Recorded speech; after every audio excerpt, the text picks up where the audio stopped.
Hello friends, आज के इस लेक्चर में हम पढ़ेंगे राज्यपाल का अधिकार, राइट्स ऑफ गवर्नर। हमारे राज्यपाल को कौन कौन से अधिकार हैं। इसमें सबसे पहला है नियुक्ति का अधिकार कि हमारे जो राज्यपाल हैं, गवर्नर हैं, वो किनको नियुक्त कर सकते हैं, किन्हें किन्हें नियुक्त कर सकते हैं। तो ये देखिए, सबसे पहले हैं मुख्यमंत्री, चीफ मिनिस्टर, इनको नियुक्त कर सकते हैं। दूसरे हैं राज्य के मंत्री परिषद,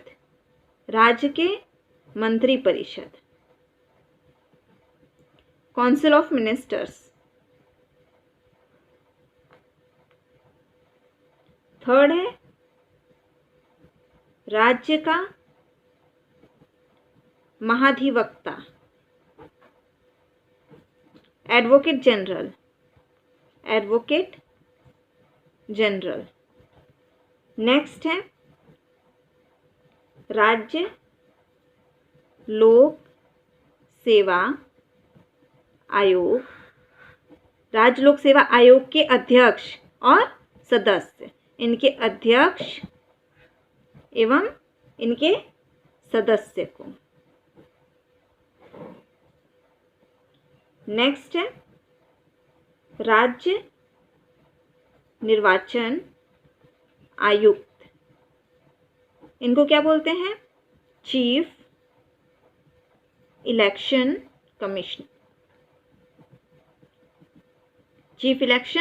कमिश्नर। नेक्स्ट इज राज्य का वित्त आयोग, जो राज्य के वित्त आयोग होते हैं, इनका अध्यक्ष और सदस्य। वित्त आयोग को क्या बोलते हैं? Finance commission. तो हमारे जो राज्यपाल हैं, किनको किनको नियुक्त करते हैं? मुख्यमंत्री को, राज्य के मंत्री परिषद को, राज्य के महाधिवक्ता, राज्य लोक सेवा आयोग के अध्यक्ष और सदस्य को, राज्य निर्वाचन आयुक्त को और राज्य के वित्त आयोग के अध्यक्ष एवं सदस्य को। इन सबको वो नियुक्त करते हैं। अब हम दूसरा अधिकार इनका देखेंगे। सेकंड पॉइंट है, जब राज्य का जो विधानमंडल होता है, ये विधानमंडल है, ये पूरा राज्य है और ये है उसका विधानमंडल। तो राज्य के विधानमंडल में जब बैठक नहीं चल रहा होता है,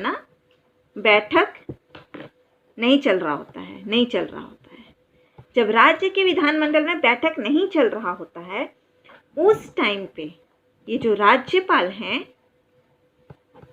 ये जारी करेंगे अध्यादेश मतलब ऑर्डिनेंस जारी करते हैं। ऑर्डिनेंस क्या होता है? ऑर्डिनेंस एक रूल होता है, एक नियम होता है, कानून। ऑर्डिनेंस का मतलब होता है कानून। और ये जो कानून होता है ना, लॉ, ये कब लागू किया जाता है?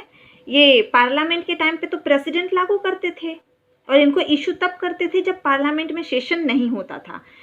आगे के लेक्चर में हमने पढ़ा है, पार्लियामेंट में 3 सेशन होते हैं। वो तीनों सेशंस को मैंने अच्छे से एक्सप्लेन किया है। उस टाइम पे जब सेशन नहीं चल रहा होता है, उस टाइम पे प्रेसिडेंट ऑर्डिनेंस लागू करते हैं, कोई कानून बनाते हैं, लॉ बनाते हैं, जब पार्लियामेंट का सेशन नहीं होता है। तो इसमें क्या होता है? इसमें भी ऑर्डिनेंस जारी करते हैं राज्य में।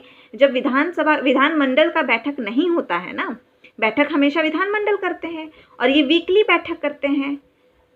विधानमंडल वाले टॉपिक में आप पढ़िएगा, विधानसभा और विधानमंडल वाले में, कि विधानमंडल का जो बैठक होता है वो वीकली होता है, हर एक वीक पे होता है। तो ये जो बैठक नहीं होता है, उस टाइम पे राज्यपाल ऑर्डिनेंस जारी कर सकते हैं, कानून बना सकते हैं कोई। और ये कानून कब तक चलेगा?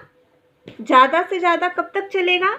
ज़्यादा से ज़्यादा 6 मंथ्स, 6 महीने तक, या तब तक चलेगा जब तक राज्य विधानमंडल के प्रारंभ होता है ना, जब प्रारंभ होता है उससे 6 वीक तक प्रभावी रहता है, उसके बाद इसको खत्म कर दिया जाता है। जैसे यहाँ पे राज्य का जो विधानमंडल है, विधानमंडल इनका बैठक होता है। तो बैठक होने के बाद जब से बैठक हुआ तब से 6 सप्ताह 6 वीक्स तक ही ये प्रभावित रहता है। ये जो कानून लागू किया जाता है ये तब तक ही प्रभावी रहता है, इसके बाद ये खत्म हो जाता है। ठीक है, तो इसमें क्या था कि राज्य में जब विधानमंडल का बैठक नहीं होता है उस टाइम कोई भी ऑर्डिनेंस जारी करने का अधिकार राज्यपाल को है, और ये ऑर्डिनेंस जो जारी होता है ये 6 महीना तक रहेगा प्रभावी, या विधानमंडल का जब बैठक शुरू होता है, जब बैठक होता है तब से 6 वीक तक 6 सप्ताह तक इसका प्रभाव रहता है, उसके बाद ये खत्म हो जाता है। तीसरा पॉइंट हम देखेंगे, विधानमंडल में कोई यहाँ से कोई बिल पास होता है, कोई बिल पास हुआ विधानमंडल से, विधानमंडल के द्वारा बिल पास किया गया, तो ये जो बिल है इस बिल के ऊपर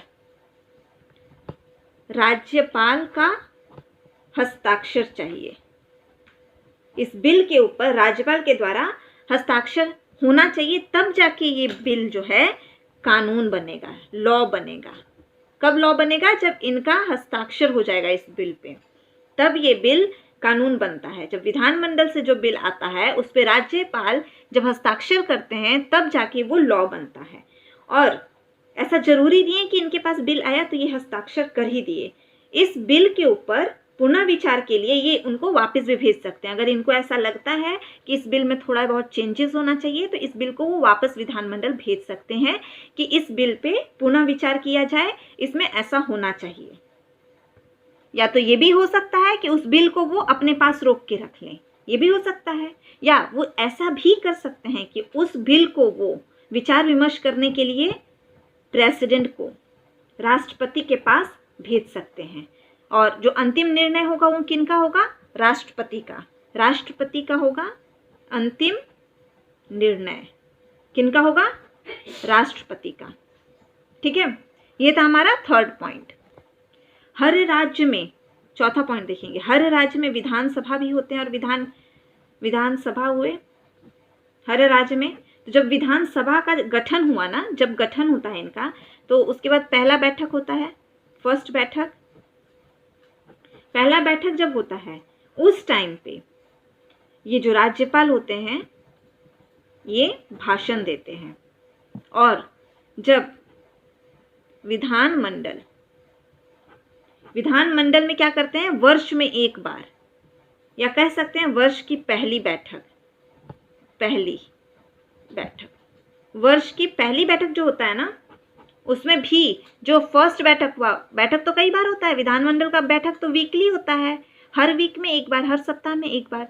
तो वर्ष शुरू हुआ तो वर्ष का जो पहला बैठक होगा उस टाइम भी राज्यपाल भाषण देंगे, और विधानसभा जब गठन होता है विधानसभा का उस टाइम भी पहला बैठक में राज्यपाल भाषण देते हैं। और इस अभिभाषण को कौन तैयार करता है? इसे तैयार करते हैं राज्य के मंत्रिपरिषद।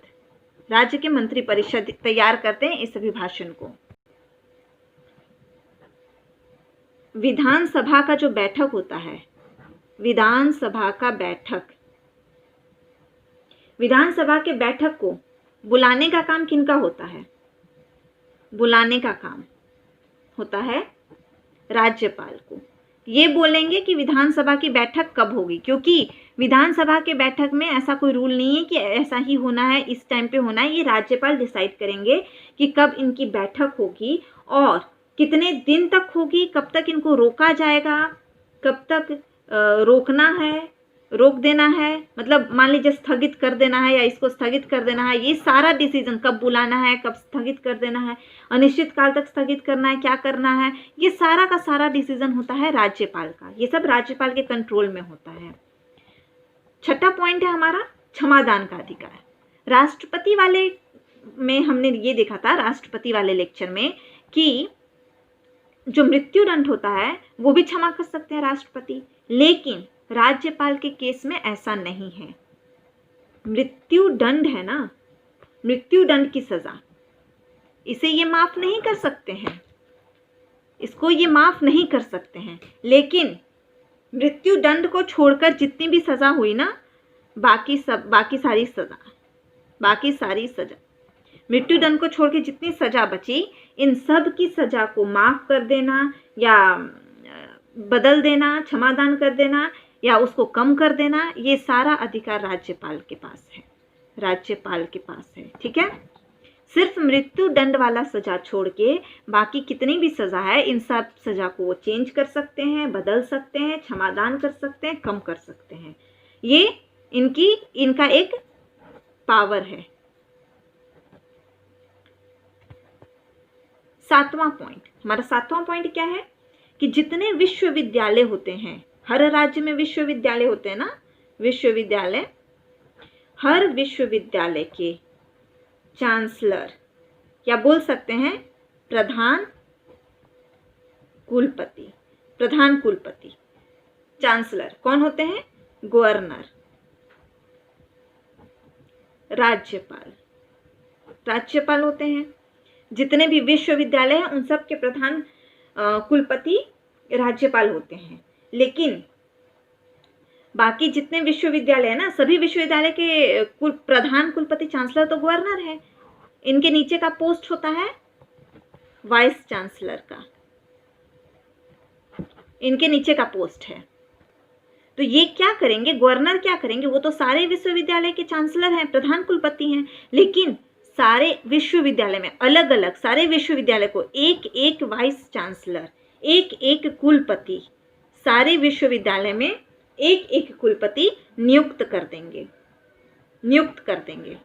ठीक है, ताकि जितने विश्वविद्यालय हैं उन सब पे अच्छे से नियंत्रण किया जा सके। खुद होते हैं प्रधान कुलपति। Next and important point is, राज्यपाल का वेतन कहाँ से होता है? इनको कहाँ से सैलरी दिया जाता है? इनकी सैलरी कहाँ से आती है?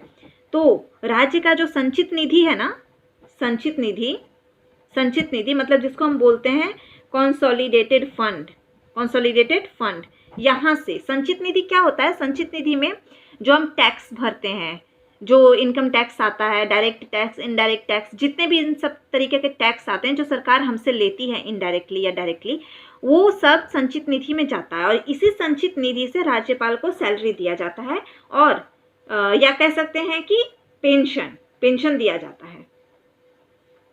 सैलरी और पेंशन कहाँ से इनको दिया जाता है? संचित निधि से दिया जाता है। तो ये था राज्यपाल का अधिकार। हमारा ये टॉपिक यहाँ पे कंप्लीट होता है। हमारा पूरा गवर्नर का सारा लेक्चर कंप्लीट हो चुका है। इसके बाद हम पढ़ेंगे चीफ मिनिस्टर के बारे में। धन्यवाद।